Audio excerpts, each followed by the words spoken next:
বসিরহাট আল্লামা রুহুল আমিন হুজুরকে জিজ্ঞাসা করা হয়েছিল, ও মাওলানা রুহুল আমিন, ও মাওলানা রুহুল আমিন, কোন ইবাদত করলে আল্লাহ নবীর দিদার পাওয়া যাবে? কোন ইবাদত করলে আল্লাহ রসুলের দিদার পাওয়া যায়? আল্লাহ নবীকে দেখবো কেমন করে? বসিরহাট আল্লামা রুহুল আমিন রাহমাতুল্লাহ আলাইহিকে বলেছিলেন, বাবারা, বৃহস্পতিবার দিন গত রাত্রিরে ঈশার নামাজটা জামাতে পড়ো, ঈশার নামাজ জামাতে পড়ো। ঈশার নামাজ পড়ে 2 রাকাত নফল নামাজ পড়ো।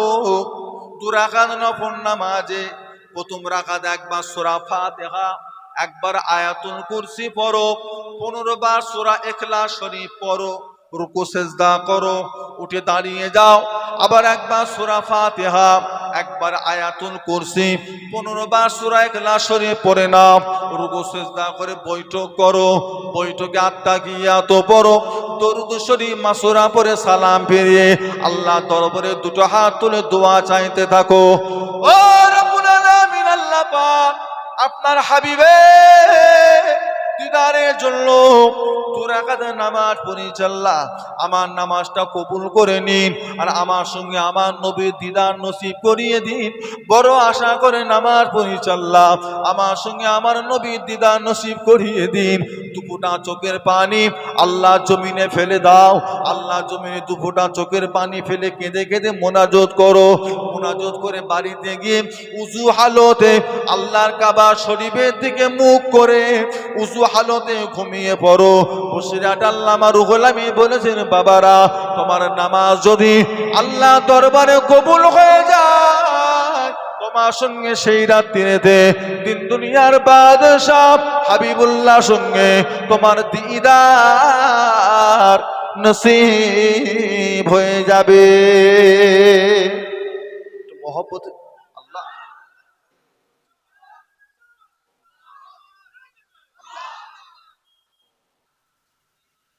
ছোট্ট আমল,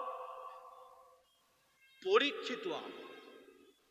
আল্লাহর ওলিদের আমলগুলো করে মজা কিসে জানেন? ওনারা বইয়ে কিতাবে খামাখাই তোলেন না, আগে আমলগুলো নিজেরা করেছে, ফায়দা পেয়েছে, তারপরে তারা কিতাবে লিখেছে। তাহলে এই আমলগুলো কি আমল ভাই? পরীক্ষিত। আমি আপনাকে বাইরের লোকের আমল দিইনি, আমার দেশের লোকের আমল দিয়েছি। যেনারা পেয়েছেন, যেনারা রসুল পাকের দিদার পেয়েছেন আমল করে করে, আমি তেনাদের ভিতর থেকে একজনের আমল আমি আপনাকে দিয়েছি, বসিরহাট আল্লামা রুহুল আমিন রাহমাতুল্লাহ আলাইহি। আয়াতুল কুরসি মুখস্থ আছে? আয়াতুল কুরসি মুখস্থ আছে? সে কি করে? শুধু দিদারের ব্যাপার না, ওটা তো মুখস্থ রাখতেই হবে।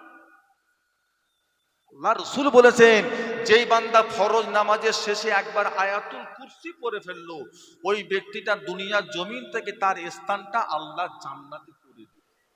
তবে ফুলফুরা শরীফের মুফতি আজম, বাংলা আসামের হাদি আলা হযরত মির্জা হুজুর কেবলা রহমতুল্লাহ আলাইহি বলতেন, বাবা, জলসা মাহফিলটা হলো, মিলাদুন নবীর মাহফিলটা হলো মুরব্বিদের একটা মাদ্রাসা। সুবহানাল্লাহ, মুরব্বিদের একটা। যে সমস্ত মুরব্বী মানুষরা শরীয়তি মাসলা মাসাইল কিছু জানে, কিছু জানে না, যাদের জানার ভিতরে কিছু কমতি রয়ে গেছে, পাক না পাক, হালাল হারাম, জায়েজ না জায়েজ, চলবে চলবে না, এ সমস্ত বিষয়গুলো যারা কিছু জানে জানে না, ওনারা যদি একটু মাহফিলটা এসে যদি বসে, এলাকার আলেম উলামা হযরতরা যদি একটু মাসলা মাসাইলে যদি একটু আলোচনা করে, তা নিজেরা নিজেদের ভুলগুলো তারা ঠিক করে নিতে পারবে। আমার কথা আপনারা বুঝতে পারছেন? আলহামদুলিল্লাহ। আল্লাহ রসুল কি বলেছেন? আল্লাহ রসুল বলেন, তালাবুল ইলমি ফারিদাতুন আলা কুল্লি মুসলিম। প্রত্যেকটা মুমিন মুসলমানের জন্য শরিয়াতি এলেম শিক্ষা করাটা হলো ফরজে আইন। ফরজের কটা ভাগ বলেন? ফরজের ভাগ কটা? দুটো ভাগ, একটা ফরজে আইন আর একটা ফরজে কিফায়া। একটা ফরজে আইন আর একটা ফরজে কিফায়া। একটা প্রত্যেকের জন্য ফরজ, আর একটা কিছু কিছু বান্দার উপরে ফরজ। গ্রামে যদি একটা মাইয়াত হয়, জোহর বাদ যদি জানাজা হয়, আপনি আগে জোহরের নামাজ পড়বেন না আগে জানাজার ময়দানে গিয়ে হাজির হবেন? কোনো ব্যক্তি যদি জোহরের নামাজ ছেড়ে দিয়ে জানাজার ময়দানে যান, উনি বুদ্ধিমানের কাজ করলেন না বুকার কাজ করলেন? কিসের কাজ করলেন? ওটা বুকার। কেননা জোহরের নামাজটা হলো ফরজে আইন, জানাজার নামাজটা হলো ফরজে। জানাজার নামাজে আপনি না গেলেও আপনার পাশের বাড়ির লোক গেছেন,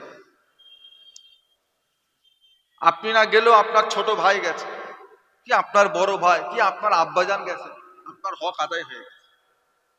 কিন্তু আপনার গোটা গোষ্ঠী মিলে যদি জোহরের নামাজ পড়ে, আপনি যদি না পড়েন, সকলে মিলে করেও আপনার হক আদায় করে দিতে পারবে?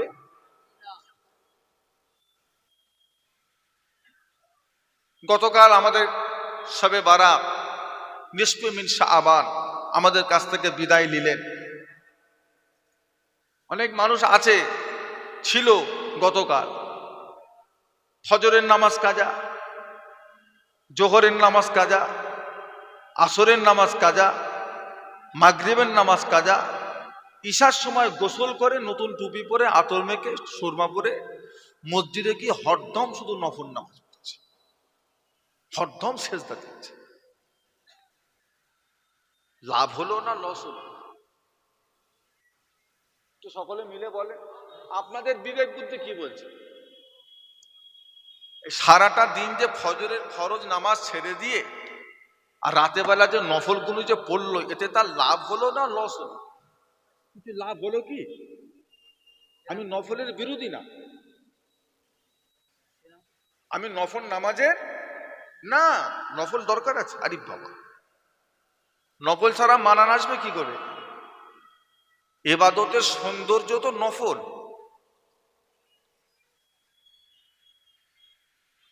নাভির ওপর থেকে নিয়ে হাঁটুর নিচে পর্যন্ত ঢেকে রাখাটা কি বলেন তো? বলেন ফরজ। নাভির ওপর থেকে নিয়ে হাঁটুর নিচে পর্যন্ত ঢেকে রাখা ফরজ। আর মাথায় পাগড়ি পরা সুন্নত। উনি যেদিন শুনেছে যে মাথায় পাগড়ি পরা সুন্নত, সেদিন থেকে উনি লুঙ্গি খুলে এবার মাথায় বাঁধছে, বলছে পাগড়ি পরা সুন্নত। সারাটা দিন একক তো ফরজ নামাজের খবর নেই, আল্লাহ গুনাহ মাফ করেন। আর রাতের বেলা মসজিদে গিয়ে শুধু 50 রাকাত নফল নামাজ পড়েছে। আরে 50 রাকাত পড়েছে, বিশাল ব্যাপার। এটা বিশাল ব্যাপার না, এটা কোনো আহামরি কাজ হলো না, আপনি বুকার কাজ করেছেন।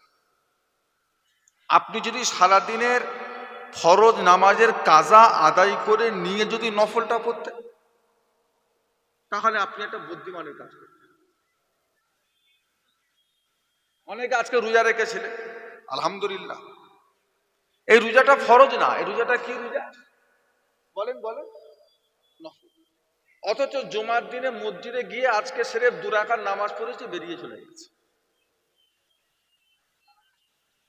জুমার ওয়াক্তে মোট কত রাকাত নামাজ?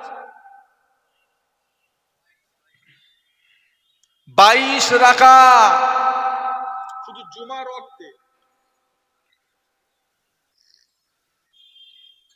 শুধু জুমার ওয়াক্তে নামাজ হলো 22 রাকাত।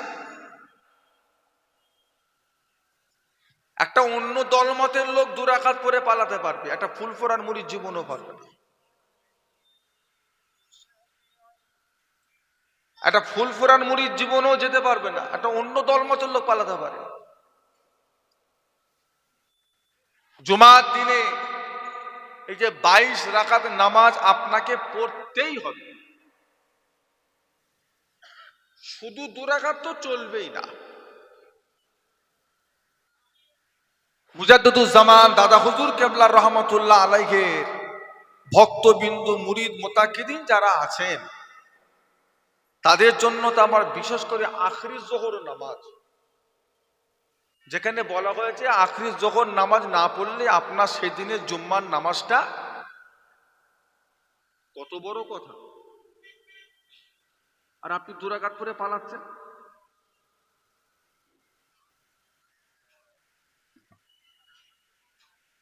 দুখুলুল মসজিদ করাকার বলেন, দুখুলুল মসজিদ করাকার,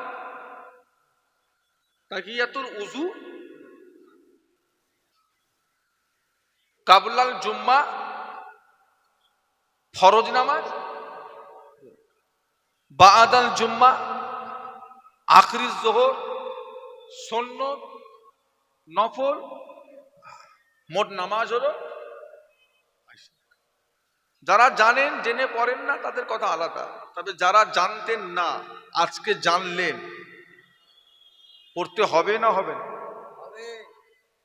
এতদিন জানেন না, আল্লাহ মাফ করে দিন, আজকে যখন জেনে গেছেন আপনাকে পড়তেই হবে।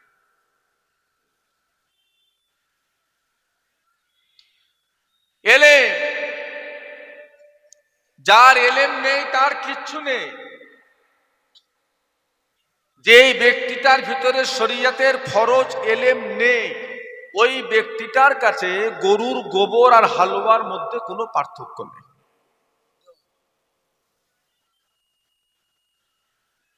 আমি যদি আপনাকে একটা অন্ধকার ঘরের মধ্যে প্রবেশ করিয়ে ঘরের দরওয়াজা জানালা সবকিছু বন্ধ করে দিয়ে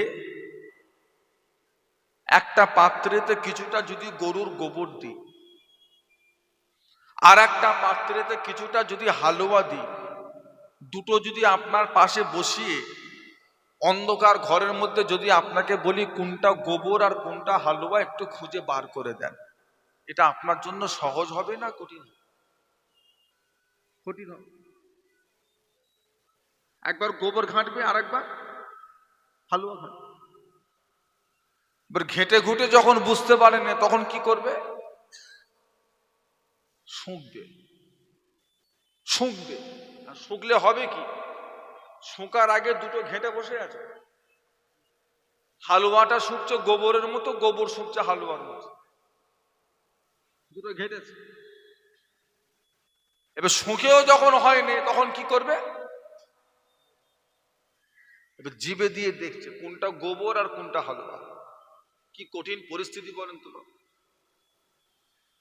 অন্ধকার ঘরের ভিতরে যেমন গোবর আর হালুয়া আলাদা করাটা সম্ভব নয়, যেই ব্যক্তিটার ভিতরে শরীয়তের এলেম নেই ওই ব্যক্তিটার কাছে পাক নাপাক, জায়েজ নাজায়েজ, হালাল হারাম এগুলো তার পক্ষে আলাদা করা সম্ভব। এটা করতে গেলে আপনার এলেমের দরকার। এবার আপনি বলতে পারেন হুজুর কত এলেমের দরকার? কতটা এলেমের পরিমাণটা কতটা? না, যতটুকু এলেম অর্জন করলে আপনি শরিয়াত মোতাবেক চলাফেরা করতে পারবেন, অতটুকু এলেম অর্জন করা প্রত্যেকটা ঈমানদারের জন্য আল্লাহ ফরজ করে দিয়েছে, করতেই হবে। জানিনি কথাটা আল্লাহ পাকের দরবারে চলবে না।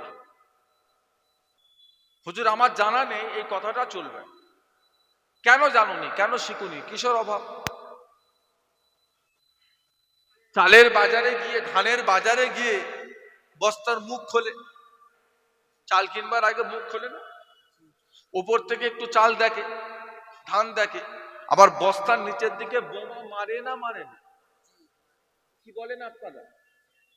বোমা মারে না? মেরে আবার সেখান থেকে একটু ধান নেয়, দুটো ধান নিয়ে কি করে বলেন? দেখে যে ওপর আর নিচে এক না আলাদা। তাহলে আপনি মূর্খ লোক না, আপনি খুব চালাক লোক।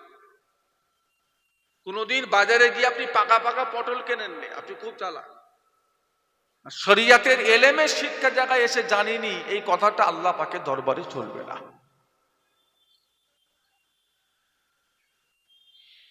এবার কিছু এলেম থাকবে, সেগুলো আমাদের জানা নাও থাকতে পারে।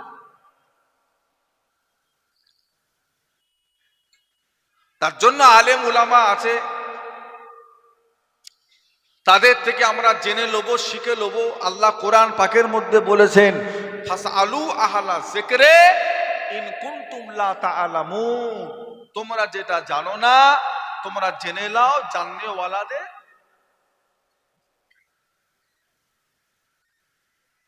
অনেক এলেম আছে আমাদের জানা নাও থাকতে পারে। যেমন শরিয়াতের মাসলা হলো ইমাম থাকবে আগে, মুসল্লি থাকবে, আমার সাথে কথা বলে, পিছনে। এখন পিছনে নাপতে নাপতে নাপতে নাপতে দু চারটে কাতার যদি মসজিদের নিচেও নেমে যায়, তাদের নামাজ হবে না হবে না? কি বলছেন? 100 বার হবে। আল্লাহ পাক বলেছেন, জুইলাত লিল আরদে মসজিদান ও তুহুরান, হাবিব আমি আল্লাহ আপনার উম্মাত উম্মাতিদের জন্য তামাম দুনিয়ার জমিনটাকে মসজিদের মতো পবিত্র করে দিয়েছি। একটু মহব্বতে বলা যাবে না?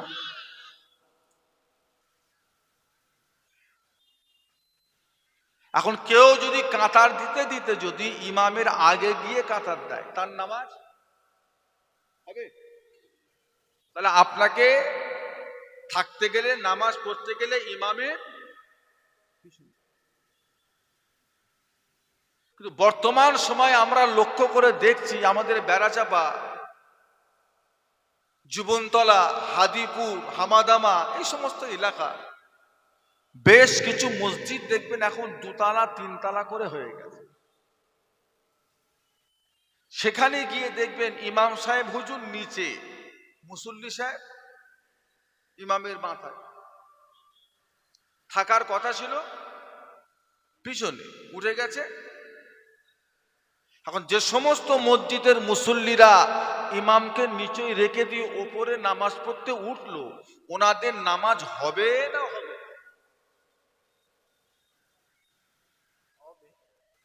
কি বলছেন? রাসূলুল্লাহর যুগে 2 তালা মসজিদ ছিল? আল্লাহর নবীর জামানায় 2 তালা মসজিদ ছিল? সাহাবা হুজুরদের জামানায় 2 তালা মসজিদ ছিল? কোন সাহাবা রসুলকে নিচেই রেখে দিয়ে ওপরে নামাজ পড়তে উঠেছে? ইমামে আজম আবু হানিফা, ইমামে শাফি, ইমাম আহমদ বিন হাম্বল, ইমাম মালিক রাহমাহুমুল্লাহ হুজুরদের জামানায় কি 2 তালা মসজিদ ছিল? কিছু কথা বলে। বর্তমান যুগে কে করতে বললো? যার দলিল কোরআনে নেই, যার দলিল হাদিসে নেই, তোমরা 2 তালা মসজিদ করো, এই কথা রাসূলুল্লাহ জীবনে বলেও নেই, আল্লাহ বলেন। আপনাকে কে করতে বলল? কে বলল যে ইমামকে নিচে রেখে যদি আপনি ওপরেও যান আপনার নামাজটা হবে? এই কথাটা আপনাকে কে বলল? আপনার বইয়ের শরীরটা অসুস্থ, কি আপনার মেয়ের শরীরটা খারাপ, কি আপনার বৌমা পেটে বাচ্চা, তাকে নিয়ে আপনি হসপিটালে গেলেন, সিজার হলো, আল্লাহ একটা সন্তান দিয়েছে, ডাক্তার পরীক্ষা করে বলছে পেশেন্টের শরীরে রক্ত কম, এই রোগীটাকে সুস্থ করতে গেলে এখন 2 বোতল রক্তের দরকার। আপনি জিজ্ঞাসা করলেন রক্তের গ্রুপ কত, কি গ্রুপ? উনি বললেন এ পজিটিভ। আপনাকে লিখে দিলেন, আপনি ব্লাড ব্যাংকে গেলেন, জমা দিলেন, 2 বোতল রক্ত নিলেন, হসপিটালে এলেন, ডাক্তারবাবুকে দিলেন, ডাক্তারবাবু সে রক্তটা নিয়ে আপনার পেশেন্টের শরীরে পুশ করে দিলেন। এই যে রক্তটা আপনি দিলেন, এই রক্তটা মুসলমানের রক্ত না কাফেরের রক্ত?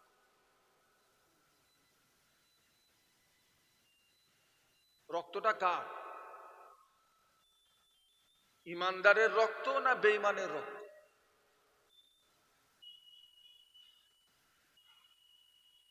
আমার নবীর খাস উম্মতের রক্ত না সুদখোরের রক্ত? ওই একটা বেগনা পুরুষের রক্তটা আপনার বইয়ের জন্য নেওয়াটা বা আপনার বোনের জন্য নেওয়াটা, এটা শরিয়াতে হালাল আছে? চলবে? একটু কথা বলেন না, শরিয়াত কি বলছে, চলবে?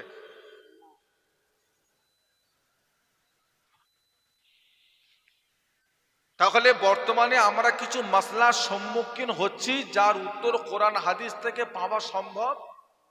একটু বলেন না।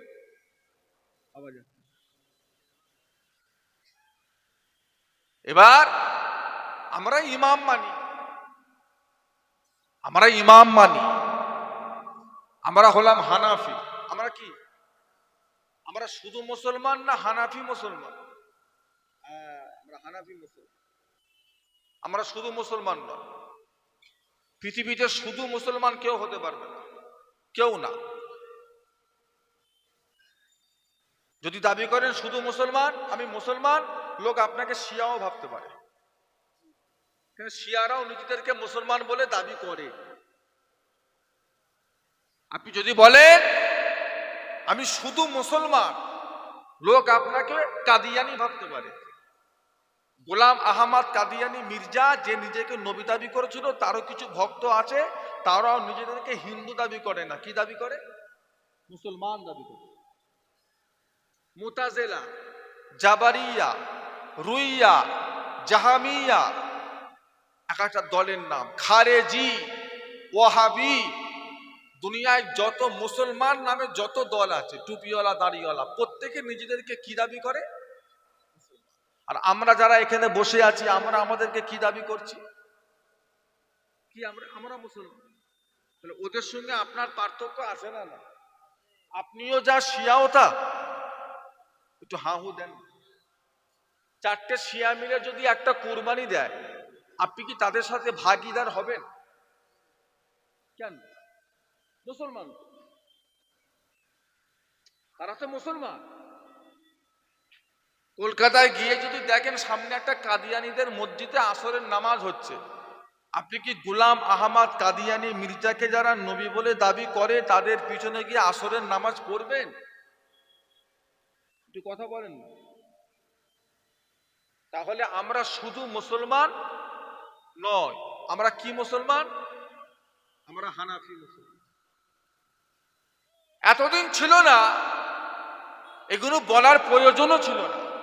বর্তমানে আমাদের শহর এলাকার আশপাশে কিছু জায়গাতে মতভেদ চলছে, যেগুলো ঢুকেছে বাংলাদেশ থেকে মোবাইলের মাধ্যমে। বাপ দাদু 14 পুরুষ সারা জীবন নাভির নিচে হাত বেঁধে বেঁধে নামাজ পড়ে কবরে ঢুকে গেল, তাদের দু একটা ছেলে পুলে নাতি পুতি দেখি এইখানে হাত।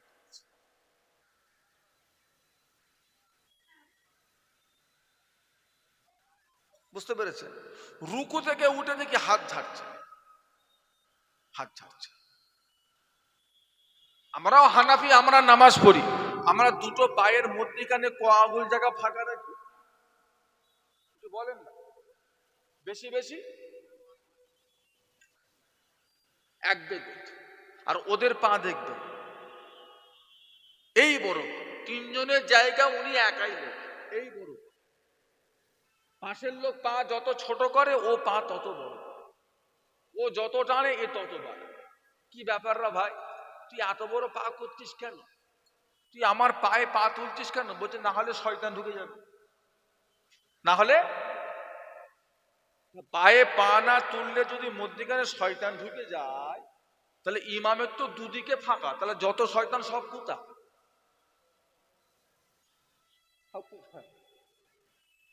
সব ইমামের কাছে গিয়ে জুড়েছে, কেন ইমামের দুদিকে তো কেউ নেই। তাদের দলিল লা সলাতা ইল্লা বিল ফাতিহাতিল কিতাব, সূরা ফাতিহা ছাড়া নামাজ হবে না। অর্থাৎ নামাজ পড়তে গেলে সূরা ফাতিহা পড়তেই হবে, তাতে যদি তুমি ইমামের পিছনেও নামাজ পড়ো তোমারও সূরা ফাতিহা পড়া লাগবে। আচ্ছা, আপনারা কি ইমামের পিছনে সূরা ফাতিহা পড়েন? একটু কথা বলেন না। তারা যে বলছে সূরা ফাতিহা না পড়লে নামাজ হবে না। আজকের মাগরিব বেলা আপনি মসজিদে গেলেন, আজকের মাগরিব বেলা আপনি মসজিদে গিয়ে দেখছেন ইমাম সাহেব প্রথম রাকাতের সেজদায় চলে গেছেন। কথা বুঝবেন। আপনি গিয়ে কি করবেন? আচ্ছা, আপনি মসজিদে গেছেন ইমামকে অনুসরণ করার জন্য, তো তাহলে আপনি গিয়ে কি করবেন? সেজদায় যাবে, অবশ্যই যাবে। আচ্ছা, এই যে প্রথম রাকাতের সেজদায় আপনি চলে গেলে, এই রাকাতটা আপনার হলো না হলো না? কি বলছেন? হলো না হলো না? হলো না, হলো না। ছেড়ে দেন, দরকার নেই, হলো না। আজকের ঈশার সময় মসজিদে গেলেন, ঈশার নামাজে মসজিদে গিয়ে দেখছেন ইমাম সাহেব প্রথম রাকাতের রুকুতে আছে। আপনিও সেখানে গেলেন, আপনিও সেখানে গিয়ে যখন দেখছেন ইমাম রুকুতে, আপনিও তাকবীরে তাহরিমা বেঁধে আল্লাহু আকবার বলে রুকুতে গিয়ে সুবহানা রব্বিয়াল আযীম যেই বলেছেন, অমনি ইমাম সাহেব সামি আল্লাহু লিমান হামিদা। আপনি কি করবেন? রব্বানা। আচ্ছা, এই যে আপনি প্রথম রাকাতে ইমামকে রুকুতে গিয়ে এক তাসবিহ পরিমাণ ইমামের সঙ্গে রুকু করলেন, তারপরে ইমামও সেজদায় আপনিও সেজদায়। আচ্ছা, এই রাকাতটা আপনার হলো না হলো না? এই রাকাতটা আপনার হলো না হলো না? হলো না। আমার কথা কি আপনারা বুঝতে পারছেন না? আপনারা কি বিরক্ত হচ্ছেন? এই রাকাতটা আপনার হলো না হলো না? হলো, হলো না? রুকুতে পেলে নামাজ হবে না? রাকাত হলো না? তাহলে আমার প্রশ্ন হলো, তুমি যে বলছো সূরা ফাতিহা না পড়লে নামাজ হবে না, তাহলে যেই যেই মুসল্লিটা ইমামকে যে রুকুতে পেল, অথচ তার রাকাত হলো, অথচ সে সূরা ফাতিহা পড়তে, তাহলে ওর রাকাতটা কি হবে? তোমার কথা অনুযায়ী ওর এই রাকাতটা কি হবে? আমার কথা বুঝতে পারছেন না? তুমি তো বলছো সূরা ফাতিহা না পড়লে রাকাত, আর রাসূল বলছো রুকু পেল মানে রাকাত। তাহলে ও কি সূরা ফাতিহা পড়তে পড়তে ছুটছিল, না ও সূরা ফাতিহাটা নামাজের শেষে পড়ে দেবে? কখন পড়বে? ওটা তো আমার কথা। ইমাম পড়লো মানে মুক্তাদির পড়া হয়ে গেল। আপনি যে বলছেন সূরা ফাতিহা না পড়লে নামাজ হবে না, এসব ভূত আমাদের ইন্ডিয়ান ভূত নয়। এসব বাংলাদেশের কিছু ক্যাসেট শুনে শুনে কিছু ছেলেরা হতে এসেছে ডাক্তার, ভালো ছেলে মাশাআল্লাহ, ডাক্তার নিয়ে পড়াশোনা করছে, ডাক্তারি নিয়ে পড়ছে, বড় কলেজে ভর্তি হয়েছে, কিন্তু ঢুকে গেছে মাথায় যুক্তি। এখন মানুষ যুক্তির বিশ্বাসী। আপনি যুক্তি দেবেন, আপনার কথা মানুষ বেশি নেবে। আপনি ইসলাম মানবার সময় আপনি যুক্তি দেখবেন না আল্লাহ রাসূলের হুকুম দেখবেন? বলেন, যুক্তি নেবেন না হুকুম নেবেন? যদি বলেন আমার যুক্তি, আমি যুক্তি দেখি, আপনি ইসলামের ওপর বেশিক্ষণ টিকে থাকতে পারবেন না। এটা চ্যালেঞ্জ। পৃথিবী বড় না সূর্য বড়? কথা বলেন। পৃথিবীটা বড় না সূর্যটা বড়? কোনটা বড় ভাই? কত বড়? বলেন বলেন। 13 লক্ষ গুণ। পৃথিবী থেকে, এই পৃথিবীটা থেকে সূর্যটা 13 লক্ষ গুণ। কথা বুঝতে পেরেছেন? আমরা প্রত্যেকে মারা যাব, আমাদের প্রত্যেকের একটা একটা কবর হয়ে যাবে সবার। আবার আল্লাহ যেদিন ইচ্ছা করবেন সেদিন আমাদের প্রত্যেককে আল্লাহ কবর থেকে তুলে দাঁড় করাবেন। যেদিন আমরা কবর থেকে উঠবো, এই জমিনে উঠবো না অন্য জমিনে উঠবো? এই জমিনে উঠবো। আচ্ছা, কলকাতা থেকে একটা প্লেন যখন দিল্লিতে যায় বা জেদ্দায় যায়, ওই প্লেনটা পৃথিবীর বাইরের দিক দিয়ে উড়ে যায় না পৃথিবীর ভেতর দিয়ে উড়ে উড়ে যায়? বলেন না। পৃথিবীর বাইরে দিয়ে যায় প্লেনটা, পৃথিবীর কত উপর দিয়ে যায়? 35,000 ফুট। 35,000 ফুটটাকে যদি আপনি কিলোমিটারে কনভার্ট করেন, সেখানে দাঁড়াবে 17.5 কিলোমিটার। মানে একটা প্লেন দুনিয়ার জমিন থেকে 17.5 কিলোমিটার উপর দিয়ে উড়ে উড়ে যায়। সেটা পৃথিবীর ভেতরে না বাইরে? কথা বুঝবেন বা? কিয়ামতের ময়দানে মাহশরে আল্লাহ পাক আমাদেরকে দাঁড় করাবেন কোথায়? এই জন্য। সূর্য কোথায়? কত উপরে? আগে নানির গল্প বলছি নাকি? সূর্য কোথায়? কহাত উপরে। সূর্যের মুখ কটা? একটা আছে, আরো 11টা। আচ্ছা, পৃথিবী বড় না সূর্য বড়? আচ্ছা, পৃথিবী থেকে সূর্যটা যদি 13 লক্ষ গুণ বড় হয়, তাহলে কিয়ামতের দিনে ওই সূর্যটা আবার এই পৃথিবীর মধ্যে ঢুকলো কি করে?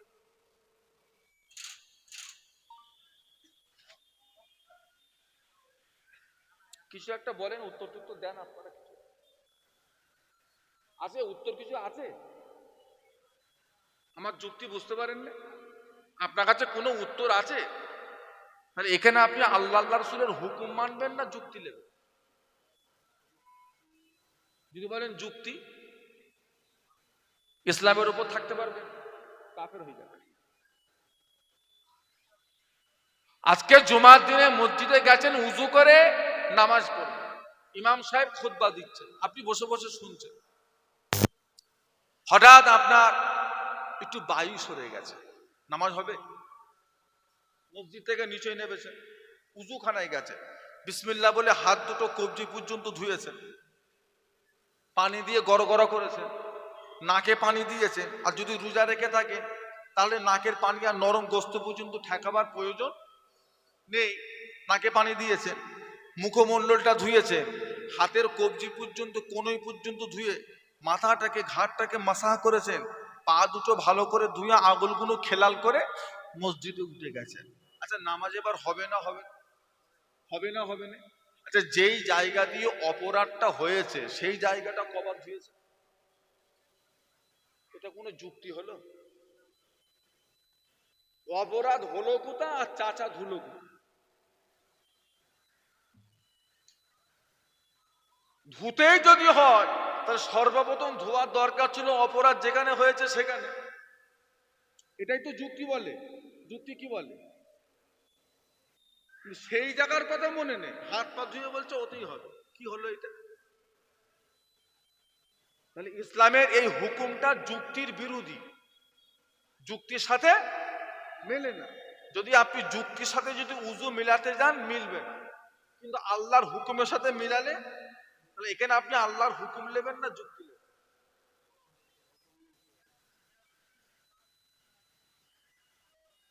তাহলে আপনার যুক্তি রেখে দেন।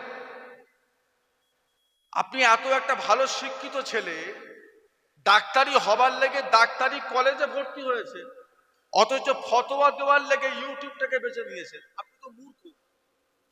কই, ইউটিউব দেখে দেখে যেমন আপনি বক্তা হয়ে গেছেন, বুখারীর বক্তা, তো ইউটিউব দেখে দেখে ডাক্তার হয়ে যান। কথা বলে, ইউটিউব দেখে দেখে যদি হুজুর হতে পারেন, ইউটিউব দেখে দেখে ডাক্তার হবেন না? তখন কলেজ কিসে? তখন তো কলেজের প্রয়োজন ছিল না। তুমি 2-4টা অপারেশন দেখে নাও, যে ডাক্তার হয়ে যাও। বুঝছো না? ওইটা আবার হয় নাকি? হুজুর তুমি কি পাগল? ইউটিউব দেখে ডাক্তার হওয়া যায়? তাহলে ইউটিউব দেখে যখন ডাক্তার হওয়া যায় না, ইউটিউব থেকে হুজুর কি করে হওয়া যায়? 16টা বছর মাদ্রাসায় যারা পড়াশোনা করছে সব ভুল, আর 4টে বুখারী শরীফ পড়ে তুমি ঠিক হয়ে গেলে হাদিস করে, এটা কি করে মানা যাবে? আমার ভাইজানেরা, বাবাজিরা, দোস্তরা, বন্ধুরা, এলেমের ভিতরে কিছু ভাগ আছে। এক নাম্বার হলো ইলমে আকায়েদ, দ্বিতীয় নাম্বার হলো ইলমে মুআমিলাত, ইলমে আমাল, আর ইলমে সিয়াসাত। সিয়াসাত কথার অর্থ হলো রাজনীতি। শরিয়তের একটা নীতি আছে, একটা নিয়ম আছে। শরিয়তের নীতি হলো কোন মুসলমান যদি চুরি করে, শরিয়ত বলছে তার হাতটাকে যদি ওজনে কম দেয়, সেটাও কিসের উপর ধরা পড়লো? সে কি করলো? ওজনে কম দিল, কি করলো? শরিয়তের হুকুম তার হাতটাকে। শরিয়তের মাসলা হলো কোন মুসলমান যদি জেনা করে, শরিয়ত বলছে তাকে কোমর পর্যন্ত পুঁতে পাথর মেরে মেরে জানে মেরে। শরিয়তের মাসলা হলো কোন ব্যক্তি যদি কোন ব্যক্তিকে অন্যায় ভাবে কতল করে দেয়, শরিয়ত বলছে কতলকারীকেও জানে মেরে। তার দুটো বাচ্চা ছেলে না দুটো বউ, অত তোমার দেখার দরকার নেই। কতলকারী কতল করবে, শাস্তি বাড়াবো। যদি তুমি আজকে মাফ করে দাও, কালকে আবার দুজন অন্যায় করে তারাও মাফের আশা করবে, আমাদেরও মাফ করে দাও। শরিয়তের মাসলা হলো কোন ব্যক্তি যদি শরাব পান করে, তাকে গাছে বেঁধে 70টা চাবুক মারে। শরিয়তের হুকুম, কোনো খাতির চলবে না। ইলমে মুআমিলাত, সম্পর্কগত ইলম। আল্লাহ পাক আমাদের জন্য কিছু মহিলাকে বিয়ে করা হালাল করেছেন, বেশ কিছু মহিলাকে বিয়ে করা আল্লাহ আমাদের জন্য কি করেছেন। আচ্ছা, এই ইলমটা প্রত্যেকটা মুসলমানকে রাখার দরকার আছে না না? কিছু বলেন। কত রকমের মহিলা বিয়ে করা হারাম? 14 রকমের মহিলাকে বিয়ে করা আল্লাহ মুসলমানের জন্য কি করেছে। এই ইলম যদি মুসলমানের না থাকে, ও কোনদিন খালাকে নিয়েই পালাবে, মামা হয়ে ভাগ্নিকে বিয়ে করে বসে থাকবে।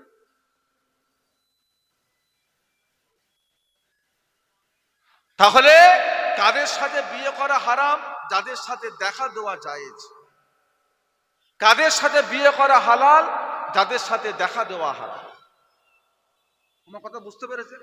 মুহররিম আর গায়ে মুহররিম।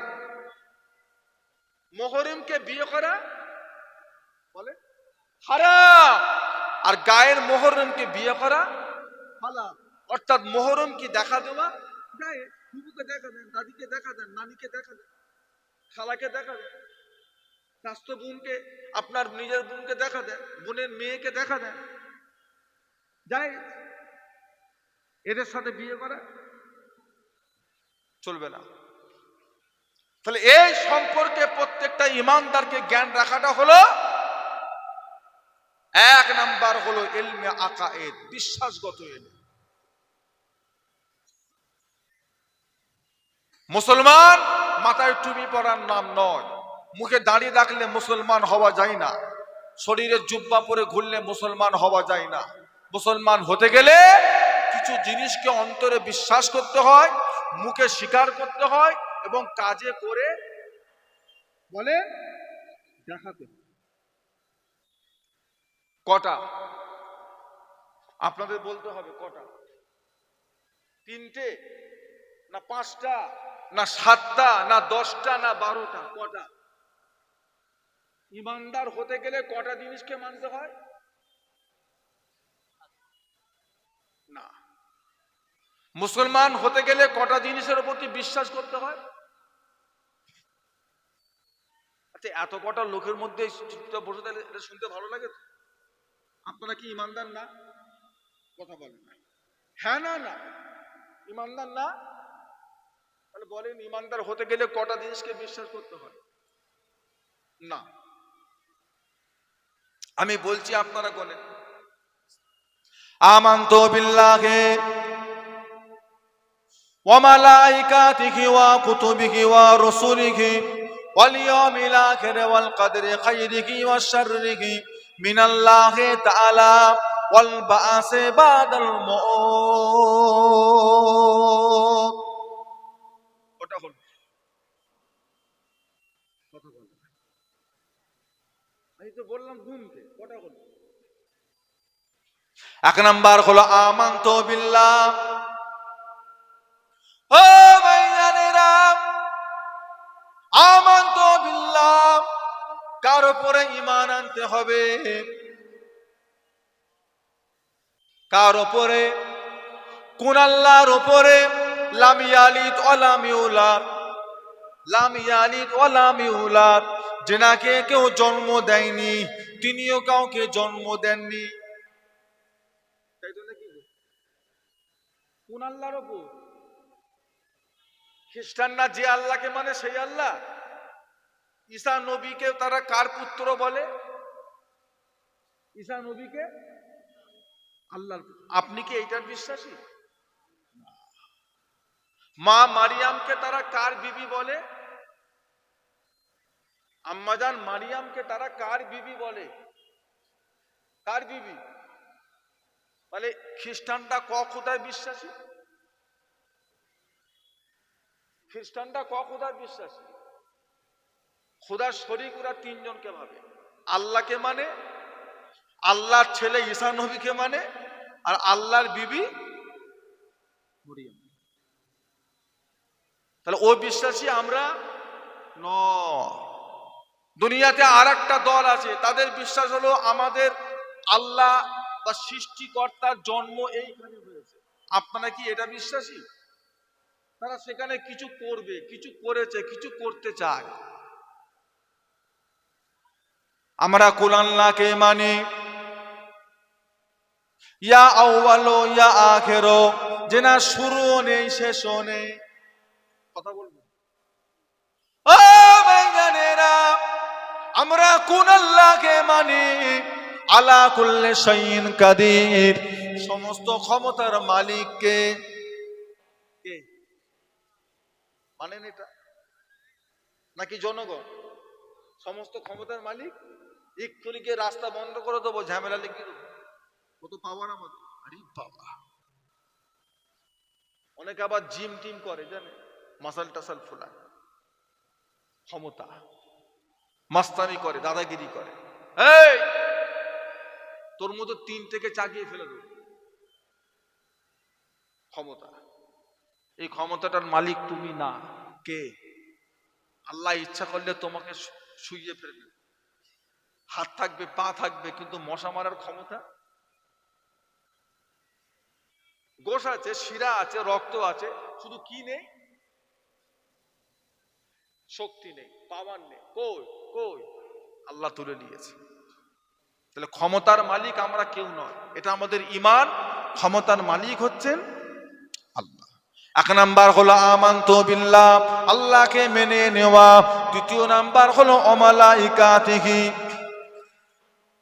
কার উপরে বিশ্বাস?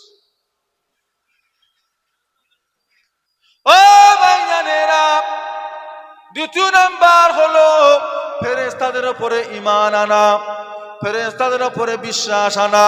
চোখে দেখি আর নাই দেখি, ফেরেশতা আপনাকে আমাকে মানতেই হবে। সব আমাদের চোখে ধরা পড়বে না, সব আমরা দেখতে পাবো না, তবে আপনাকে মেনে নিতেই হবে। আজ থেকে 100 বছর আগেকার মানুষ, তারা জানতো না মাটির তলায় গ্যাস আছে। আজ থেকে 200 বছর আগেকার মানুষ, তারা জানতো না মাটির তলায় সোনা রয়েছে। আজ থেকে 300 বছর আগেকার মানুষ, তারা জানতো না মাটির তলায় তেল আছে। জানতো? জানতো? কিন্তু গ্যাস, তেল, সোনা 300 বছর আগে মাটির তলায় ছিল না ছিল না? আচ্ছা, আপনারা কি বিরক্ত হচ্ছেন? ছিল না ছিল? ছিল, কিন্তু তাদের জ্ঞানে ছিল না। আজকে আমরা বিশ্বাস করি, ওরা বিশ্বাস করতো না, কিন্তু আমরা বিশ্বাস করি। এখন যদি আমি বলি আমি ধানবাজারে জলসা করছি বেড়াচাপায়, আর আমেরিকাতে একটা লোক বসে বসে আমার রসটা এখন লাইভ দেখতে পাচ্ছে, আপনি কথাটা বিশ্বাস করবেন না করবেন না? করবেন না? আচ্ছা, এই কথাটা যদি কাউকে আজ থেকে 20 বছর আগে যিনি মারা গেছেন, আপনার আব্বা বা দাদু, তেনাকে যদি কবর থেকে তুলে যদি এই কথাটা বলা হয়, ধানবাজারে জলসা হলে আমেরিকায় বসে বসে দেখতে পায়, আচ্ছা 20 বছর আগেকার লোকটা এই কথাটা বিশ্বাস করবে? বিশ্বাস করবে? অস্বীকার করবে, বলবে এটা হতেই পারে না। এখানকার জলসাবার আমেরিকায় দেখতে পায়, কেন? তার জামানায় এই জিনিসগুলো, এই জামানায় আমরা বিশ্বাস করি। তাহলে একটা সময় মানুষ যেটা দেখেনি আজকে সেটা আমরা, হয়তো একটা দিন আসবে যেটা আমরা চোখে দেখতে পাইনি, তারা হয়তো সেই জিনিসটা চোখে দেখতে পাবে। অর্থাৎ ফেরেশতা আমরা না দেখলেও আমার রাসূলুল্লাহ সাহাবারা ফেরেশতা চোখে দেখেছিলেন না দেখেন? আমার রাসূল পাক সাল্লাল্লাহু আলাইহি ওয়াসাল্লাম ফেরেশতা দেখেছেন না দেখেন? তাহলে তেনাদের দেখায় আমাদের বিশ্বাস করতে হবে না হবে? যদি আল্লাহ চোখ দেয় সেরকম চোখ, তাহলে আপনিও দেখতে পারেন। তবে দেখলেই যে বিশ্বাস করব, না দেখলে বিশ্বাস করব না, এটা নয়। বিশ্বাস আপনাকে করতে হবে ওয়া মালাইকাতিহি, ফেরেশতাদের একটা দল, একটা মখলুক আল্লাহর দরবারে আছে। 3 নাম্বার হলো ওয়া কুতুবিহি, কিসের উপর বিশ্বাস? কুতুব মানে কিতাব। আল্লাহ রাব্বুল আলামিন আসমান থেকে মোট 104টি কিতাব নাজিল করেছিলেন। ও ভাইজানেরা, আল্লাহ রাব্বুল আলামিন ওই 104টি কিতাবের ভিতরে 4টে কিতাবকে আল্লাহ বড় করে দিয়েছেন। এক নাম্বার হলো তাওরাত শরীফ, যেটা আল্লাহ হযরতে নবী মুসা আলাইহিস সালামকে দিয়েছিলেন।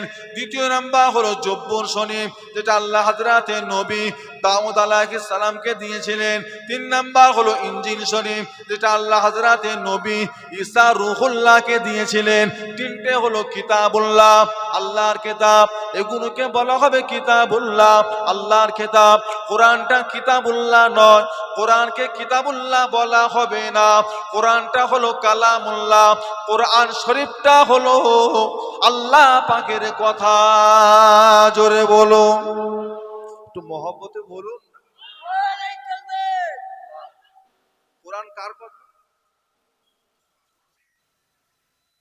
আমার আল্লাহ জীবনে ধ্বংস হবে? আল্লাহর কোরআন জীবনে ধ্বংস হবে? 1450 বছর পার হয়ে গেছে, একটা অক্ষর মিটেছে? কিয়ামত পর্যন্ত এর হেফাজতকারী শুরু থেকে শেষ প্রত্যেকটা কথা কার? কার কথা? আমাদের মানতে হবে না হবে না? এটা হলো ঈমান। পড়ি না পড়ি সেটা পরের কথা, তবে কোরআন কার কথা? আল্লাহর কথা। এই বিশ্বাসটা আপনাকে আনতে হবে মুসলমান হতে গেলে। 3 নাম্বার হলো ওয়া কুতুবিহি, 4 নাম্বার হলো ওয়া রুসুলিহি। কাদের উপর ঈমান? আমার নবী না সমস্ত নবী? হযরতে নবী আদম থেকে শুরু করে নিয়ে আমার আপনার নবী দয়ার নবী, প্রতিটা নবীকে মেনে নেওয়া। নবীরা নামাজ পড়ে পড়ে নবী নয়, নবীরা রোজা রেখে রেখে নবী নয়, নবীরা হজ করে করে নবী নয়, নবীরা যাকাত দিয়ে দিয়ে নবী নয়। নবীরা আল্লাহ পাক তাদেরকে দুনিয়ায় আসার আগে থেকে নবী করেই রেখেছিলেন। দুনিয়ায় আসার আগে থেকে তারা নবী ছিলেন। 40 বছর বয়সের পর থেকে নবী, এই আকীদা আমাদের নয়। আমার আপনার নবী দয়ার নবী, দুনিয়ার আসার আগে থেকেও নবী ছিলেন। জোরে বলুন, জোরে বলুন না।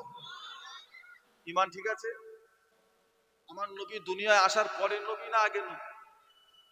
আমার নবী ছাড়া সমস্ত নবী আসার পরে না আগে থেকে সিলেক্ট? আগে থেকে। ইনারা দুনিয়ায় গিয়ে কি হবে? নাকি নামাজ পড়ে পড়ে হয়েছে? না, প্রতিটা নবীকে মেনে নেওয়া। ইন্নাল্লাহা হাররামা আলাল আরদে আনতাহা খুলা আসসাদাল আম্বিয়ায়ে, প্রতিটা নবী আলাইহিমুস সালাম দিকে মেনে নেওয়া। প্রতিটা নবী আলাইহিমুস সালাম দিকের লাশ মুবারক কবরে টাটকা রয়েছে, মাটির জন্য খাওয়া আল্লাহ রাব্বুল আলামিন হারাম করে দিয়েছেন। জোরে বলুন, একটু জোরে বলুন। কে কি বলছে না বলছে শুনতে গেলে হবে? এখনকার বক্তা বলছে নবী নাকি 40-এর পরে নবী, এর আগে নবী নাকি নবী ছিল। মানবেন? মানবেন? জানবেন ওটা একটা আলাদা দল। আমাদের যেমন দলের মুরব্বী আছে, ওরাও একটা মানে, আর লোক ওদেরও আছে একটা আলাদা দল। আমরা এই বিশ্বাসী আমরা নয়। আমরা গতকাল রাতে ইবাদত আল্লাহ যতটুকু যা করিয়েছে, কিছু করেছি না করিনি? আল্লাহর কাছে মাপ চেয়েছি না চাইনি? ইস্তেগফার করেছি না করিনি? জিকির ফিকির কোরআন তেলাওয়াত করেছি না করিনি? দোয়া দরুদ পড়েছি না পড়িনি? কিছু করেছি? আল্লাহ যতটুকু যা করিয়েছে করেছি। আবার একটা দল আছে, তাদের বিশ্বাস হলো শবে বারাতের রাত্রিরে ইবাদত করার থেকে বেশ্যাখানায় যাওয়া ভালো। কথাটা শুনেছেন না শোনেন, নাকি আজকে প্রথম শুনলেন? বক্তা বলছে এই কথাটা, আপনারা শুনেছেন না শোনেন? তাদের তাদের ভাষা। আচ্ছা, মুখের ভাষাটা যদি এত খারাপ হয়, ওর অন্তরটা কত খারাপ? বলছে শবে বারাতে রাত্রিরে ইবাদত করার থেকে ওই জায়গায় যাওয়া ভালো। ওরও কিছু ভক্ত আছে, ওরও কিছু লোক আছে যারা ওকে মানে, ভালোবাসে। আমার বাপ জানেরা, আমার ভাই জানেরা, কঠিন জামানা, ইমানটাকে টিকিয়ে রাখে, ইমানটাকে ঠিক ধরে রাখে। আল্লাহ পাক বাংলার মানুষের জন্য মুজাদ্দিদুজ্জামান দাদা হুজুর কেবলাকে বড় নিয়ামত করেছিলেন। আল্লাহ পাক তেনাকে এই বাংলার জমিনে পাঠিয়েছেন, তেনার দ্বারা আল্লাহ পাক এই বাংলার জমিনে খেদমত মেহনত আল্লাহ তেনার দ্বারা আল্লাহ করিয়ে নিয়েছেন। জোরে বলুন সুবহানাল্লাহ। আমরা মানি, আমরা হকের উপরেই আছি, আমরা ন্যায়ের উপরে আছি। মুজাদ্দিদুজ্জামান দাদা হুজুর কেবলাকে যে ছেড়ে চলে গেল, সে যেন আগুনের উপরে ঝাঁপ, ডাইরেক্ট আগুনের উপরে ঝাঁপ।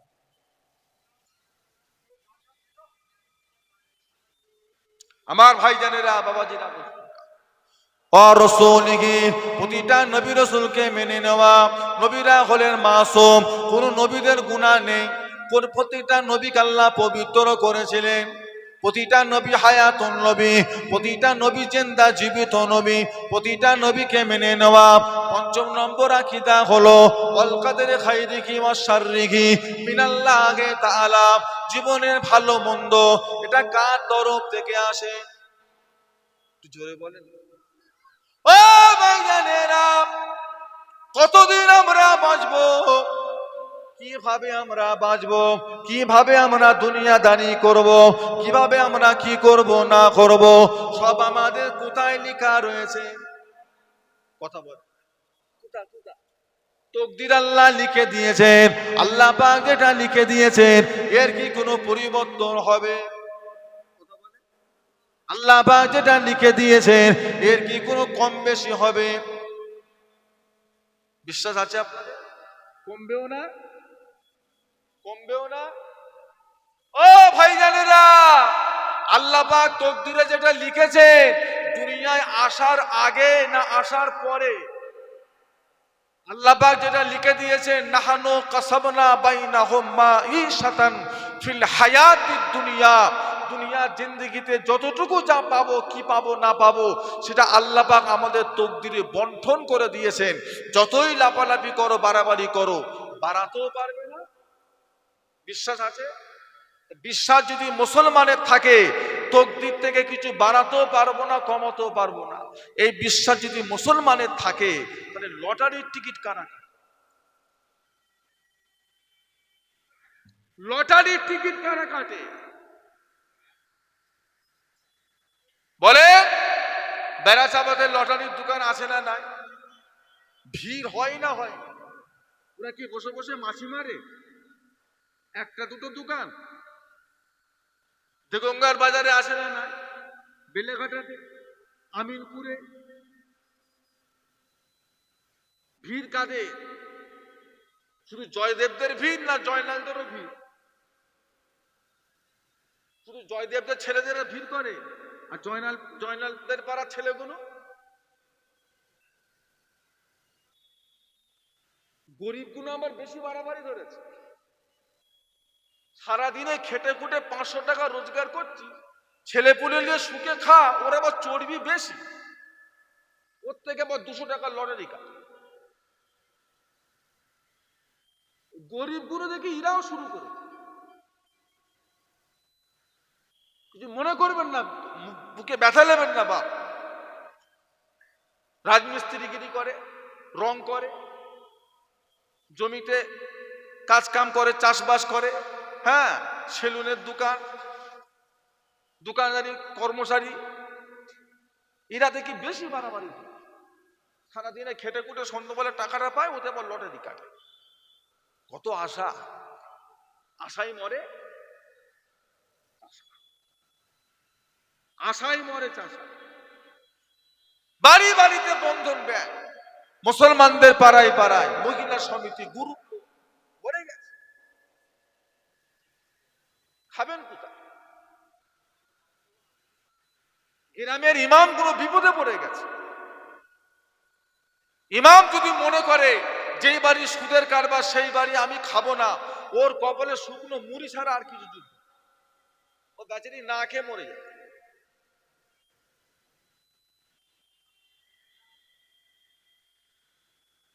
এখন মেয়েগুলো দিকে সুদের কারবার ধরেছে। আবার কিছু কিছু ছেলে আছে মেয়েদের করে আগিয়ে দেয়, স্যারের কাছাকাছি বসবি একটু বেশি করে দেবে। কত বড় নেমো খারাম দেখো, কত বড় শয়তান বেঈমান দেখো, নিজের বউটাকে নিজে বেপরদা করাচ্ছে। এদের ঈমান আমলটাকে শেষ করার জন্য বাড়ি বাড়িতে ঢুকে গেছে সুদের কারবার।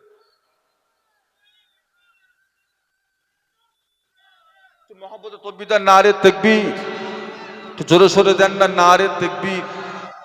আওলাদে মুজাদ্দিদুজ জামান, মুজাদ্দিদুজ জামানের হক সিলসিলা, নারে তাকবীর।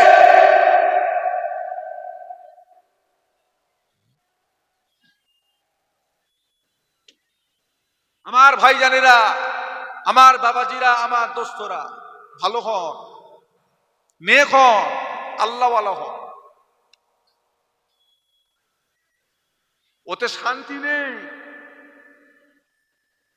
আপনি যেটা ভাবছেন সুদের কারবার করে, ঘুষের কারবার করে, লটারি কেটে, এই কেটে সেই কেটে বড় লোক হবেন, ওতে শান্তি নেই, ওতে বরকত নেই।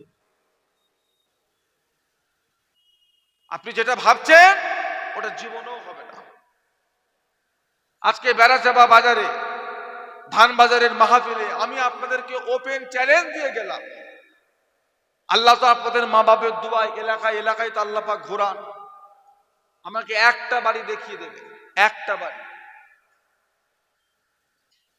সুদের কারবার করে বড় লোক হয়েছে, লটারির টিকিট কেটে বড় লোক হয়েছে, বন্ধন ব্যাংক থেকে টাকা তুলে তুলে সুদের কারবার করে বড় লোক হয়ে গেছে, মাটির বাড়ি থেকে পাকা বাড়ি হয়েছে। এই রকম বাড়ি আপনি আমাকে আপনার গ্রামে একটা দেখিয়ে দেন, পারবেন না। আর আমি বলছি উনি যতটা সুখ শান্তিতে ছিল এই কারবারগুলো করার পরে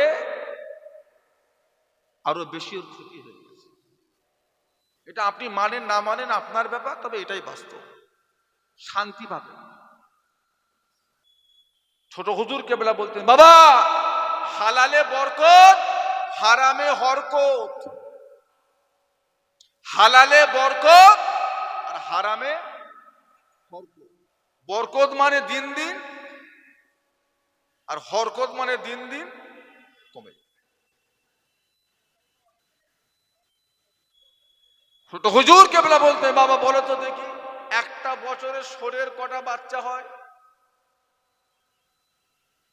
একটা বছরে শোরের কটা বাচ্চা হয়? পারবেন বলতে? পারবেন? একজন আছেন কেউ জানেন? সঠিক খবরটা জানেন? পারবেন? আরে দুটো চারটে কম বেশি হোক, দুটো একটা আছে। আচ্ছা একটা বছরে কুকুরের কটা বাচ্চা হয় বলেন? আমি মিনিমাম ধরি, হ্যাঁ 6টা। আচ্ছা একটা বছরে গরুর কটা বাচ্চা হয়? শুনছি এইদিকে নাকি 3টা করে হয়। বাজে কথা? গরুর বাচ্চা বছরে আর কুকুরের বাচ্চা বছরে।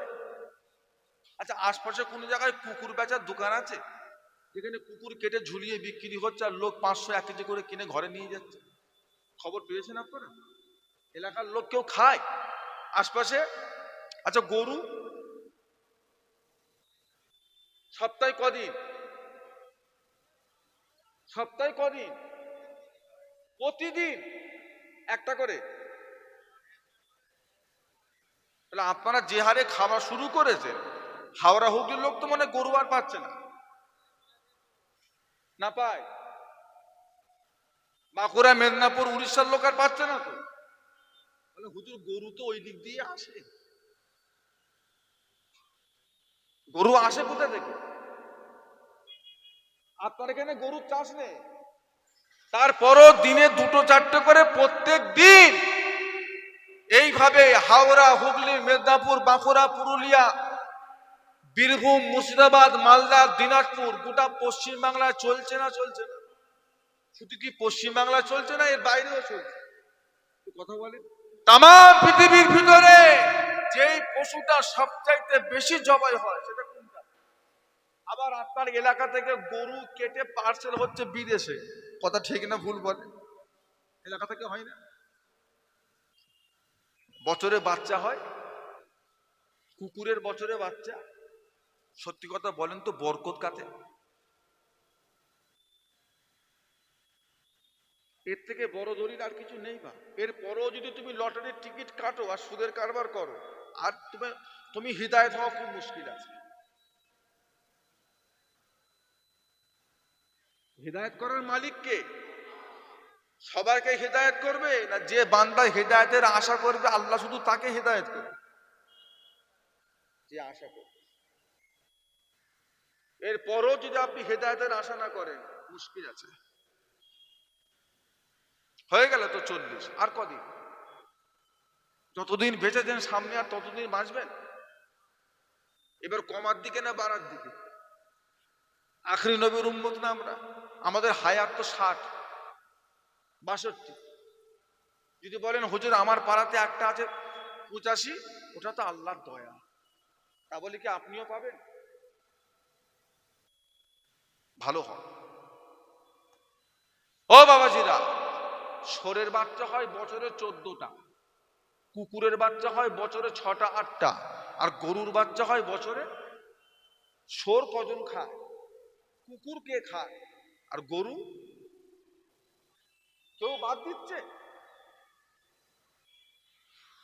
বরকত আসে না? না, বছরে বাচ্চা একটা, আল্লাহ কত বরকত দিয়েছে, কোনোদিন অভাব না। হালালের উপরে চলে, এর বরকত আলাদা। হকের ওপরে চলে, হালাল পয়সা রোজগার করে তার ওপরে চলে, এর বরকত আলাদা।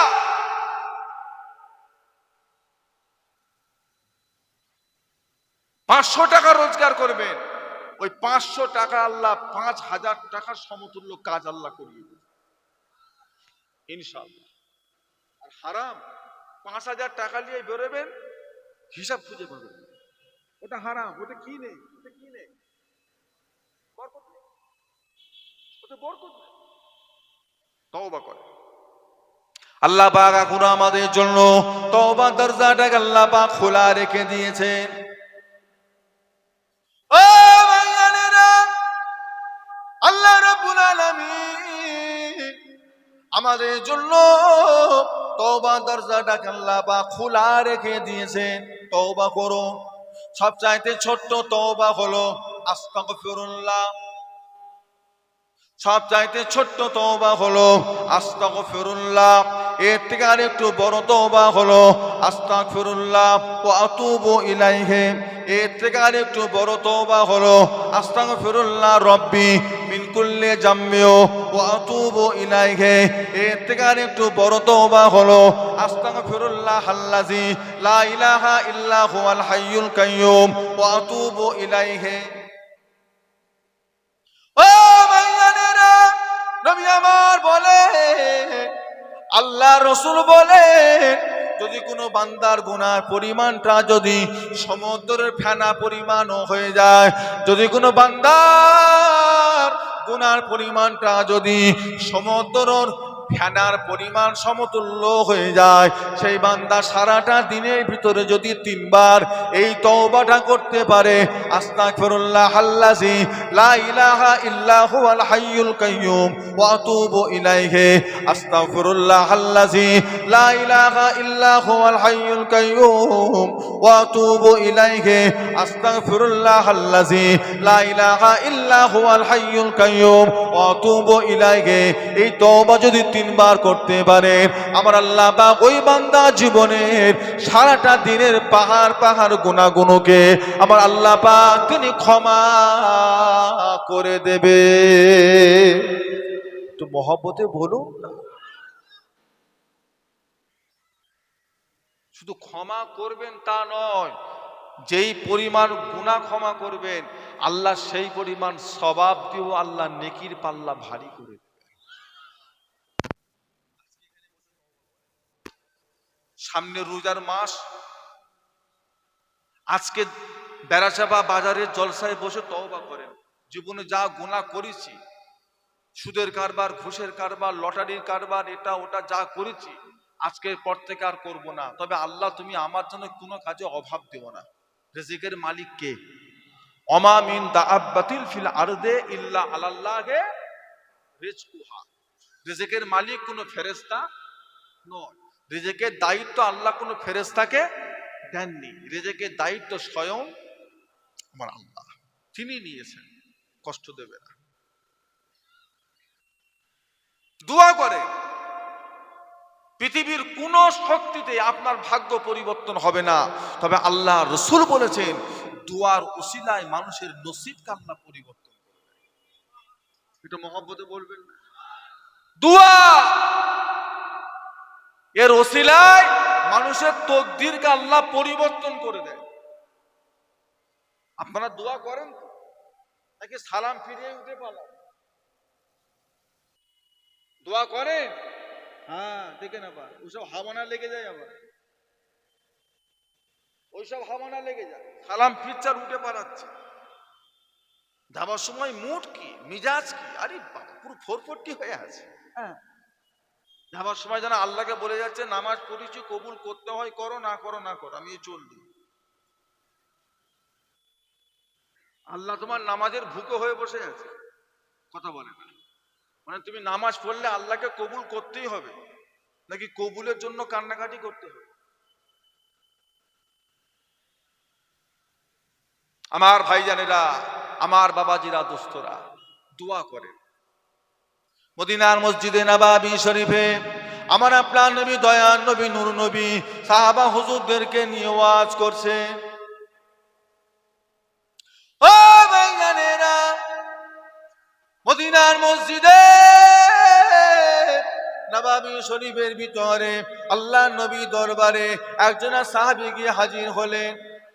ইয়া রাসূলুল্লাহ, হাবিবাল্লাহ, ইয়া রাসূলুল্লাহ, হাবিবাল্লাহ, আমি বড় গরিব মানুষ, আমি বড় অভাবী মানুষ, যারা আমার সংসারে বড্ড অভাব, ছেলে পুলে নিয়ে, মা বাপ নিয়ে ঠিক মতো সংসার চলে না। আপনি আমার জন্য দোয়া করুন, আল্লাহ যেন আমার সংসারে বরকত দেয়, আল্লাহ যেন আমার সংসারে অভাব যেন না দেন, আপনি আমার জন্য দোয়া করুন। ও ভাইজানেরা, নবী আমার সাহাবা হুজুরকে একটা দোয়া শিখিয়ে দিলেন। যাও বাবা, চলে যাও, বাড়িতে গিয়ে আমলটা করো, এই দোয়াটা তুমি আমল করো। আল্লাহ নবী আমলের নিয়ম শিখিয়ে দিলেন। সাহাবা হুজুর বাড়ি চলে গেলেন। কিছুদিন যাবার পরে আল্লাহ নবীর ওই সাহাবী আবার আল্লাহ রাসূলের দরবারে এসে হাজির হলেন। আসসালামু আলাইকা ইয়া রাসূলুল্লাহ, ইয়া হাবিবাল্লাহ। আল্লাহ নবী সালামের জবাব দিয়ে জিজ্ঞাসা করেন, বাবা কি খবর, কি মনে করে এসেছেন বলুন। সাহাবা হুজুর, ইয়া রাসূলুল্লাহ, হাবিবাল্লাহ, হুজুর আপনি কি আমাকে চিনতে পারেন না? আপনি কি আমাকে চিনতে পারেন না? আমি সেই সাহাবী, কিছুদিন আগে আপনার দরবারে এসেছিলাম, সংসারে বড্ড কষ্ট, আপনি আমায় একটা আমল দিয়েছিলেন, সে আমলটা আমি করেছি হুজুর। আল্লাহ রাসূল বলে, বাবা কি খবর? ইয়া রাসূলুল্লাহ, হাবিবাল্লাহ, আপনার দেওয়া আমলটা আমি করে গিয়েছি। ওই আমলটার ওসিলায় আল্লাহ রাব্বুল আলামিন আমার সংসারে এত বরকত দিয়েছেন, এত রহমত দিয়েছেন, মাল সম্পদ এত বাড়িয়ে দিয়েছেন। আমার সংসারে, আমার বাড়িতে মাল সম্পদ রাখার মতো আমার সংসারে আর জায়গা না। ও ভাইজানেরা, অন্যান্য সাহাবা হুজুরেরা এই সাহাবাকে ঘিরে ধরলেন। আল্লাহ নবী সাহাবী, নবী আপনাকে কি আমল দিয়েছিলেন? আল্লাহ রসুল আপনাকে কি আমল দিয়েছে? সাহাবা হুজুর ওই সময় বললেন, রাসূলুল্লাহ আমাকে একটা আমল দিয়েছিলেন, যে আমলটি আল্লাহ রসুল আমাকে ফজর বেলা সুন্নত নামাজের পরে, ফজরের ফরজ নামাজের আগে আল্লাহ নবী আমাকে আমলটা 100 বার করবার কথা বলেছিলেন। যে আমলটি হলো সুবহানাল্লাহি ওয়া বিহামদিহি, সুবহানাল্লাহিল আযীম ওয়া বিহামদিহি, আস্তাগফিরুল্লাহ, লা হাওলা ওয়ালা কুওয়াতা ইল্লা বিল্লাহ, সুবহানাল্লাহি ওয়া বিহামদিহি, সুবহানাল্লাহিল আযীম ওয়া বিহামদিহি, আস্তাগফিরুল্লাহ, লা হাওলা ওয়ালা কুওয়াতা ইল্লা বিল্লাহ। এই আমলটা আল্লাহর নবী আমাকে সব সময় 100 বার করবার কথা বলেছিলেন। ফজরের সুন্নত নামাজের পরে, ফরজ নামাজের আগে আমলটা আমি করে গিয়েছি। আল্লাহ রাব্বুল আলামিন ওই আমলটার ওসিলায় আমার সংসারের অভাবগুলোকে আমার আল্লাহ দূর করে দিয়েছেন। জোরে বলুন, জোরে বলুন। আপনি করেন? আজও সেই আল্লাহ আছে না? আপনার ঈমান কি? আমার আল্লাহর ভান্ডারে কিছু অভাব আছে? আমার আল্লাহ যদি আপনাকে কিছু দেয়, আমার আল্লাহর কিছু অভাব পড়ে যাবে? আমার আল্লাহর ভান্ডারে কমে যাবে? আপনি হারাম কাজে যাচ্ছেন কেন? আপনি জেনে শুনে কেন আগুনে পা দিচ্ছেন? আপনি মরবেন না? আপনার একটা কবর হবে না? দুনিয়ার লোকের সঙ্গে আপনার সম্পর্ক তো এক মুঠো মাটি। এক মুঠো মাটি আপনার কবরে ছুঁড়ে দেবে। সম্পর্ক 1 সপ্তাহ মনে রাখবে। আপনি কোন সাহসে গুনাহ করছেন? আপনার এত সাহস হয় কি করে? যখন জানেন আপনারও একটা কবর হবে, মানুষ আপনাকেও কবরে দিয়ে চলে আসবে, সেই কবরে আযাব গজব এত কিছু জানার পরও আপনি অন্যায় করছেন কি করে? আল্লাহকে ভয় করেন, কবরকে ভয় করেন, তওবাটা বেশি করে করেন। প্রত্যেক ফরজ নামাজের শেষে, প্রত্যেক ফরজ নামাজের শেষে 5 বার, 7 বার, 10 বার আস্তাগফিরুল্লাহ, আস্তাগফিরুল্লাহ, আস্তাগফিরুল্লাহ মনে থাকবে ইনশাআল্লাহ। ফরজ নামাজের শেষে কেন বললাম? যাতে আপনার মনে থাকে, সব সময় করুন। তওবাটা হলো আমাদের কাছে রাবারের মতো। আমরা যত বেশি তওবা করব, আল্লাহর ফেরেশতারা তত বেশি গুনাহ মুছে দেবেন। জোরে বলুন। তওবাটা কিসের মতো? রাবার। ছেলেরা লিখতে গিয়ে ভুল লেখে, রাবার দিয়ে মুছে দেয়। আমরা তওবা করবার, ফেরেশতারা কি করবে? গুনাহ মুছতে মুছতে মুছতে মুছতে মুছতে মুছতে আপনার গুনার খাতাটা সাদা হয়ে যাবে।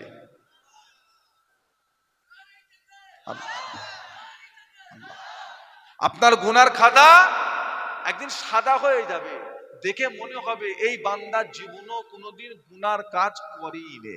জোরে বলুন না।